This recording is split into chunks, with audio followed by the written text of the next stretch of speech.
Je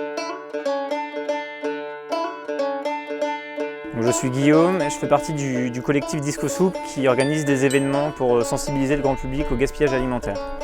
Donc la Disco Soup en fait c'est l'organisation d'événements conviviaux pour sensibiliser le grand public au gaspillage alimentaire. On a une approche qui est plus sur mettre en avant l'aspect festif, donc il y a toujours de la musique. Aujourd'hui on a de la fanfare. Et le but c'est que les gens viennent participer collectivement, produire ensemble un repas qui est ensuite distribué gratuitement aux gens qui ont préparé, aux gens qui sont de passage. La base de Disco Soup c'est vraiment pour lutter contre le gaspillage alimentaire.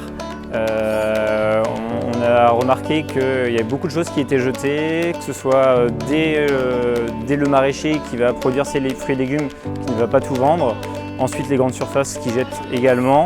Et nous aussi consommateurs sommes amenés également à jeter, donc il n'y a pas de plus fautif que d'autres, il y a un impact un peu à toutes les étapes de la chaîne.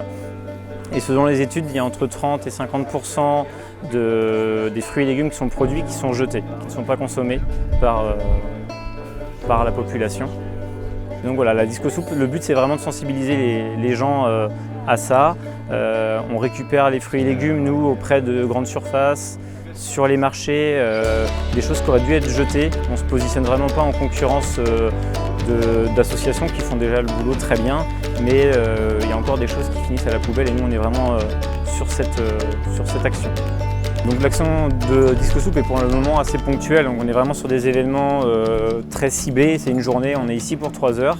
Mais le but c'est vraiment d'avoir un impact plus global, déjà en sensibilisant le grand public au gaspillage alimentaire. On distribue des repas qui sont comestibles, qui sont même très bons. Et quand les gens apprennent qu'ils sont faits avec des fruits et légumes qui auraient dû être jetés, on espère qu'il y a un petit tilt qui se passe chez eux.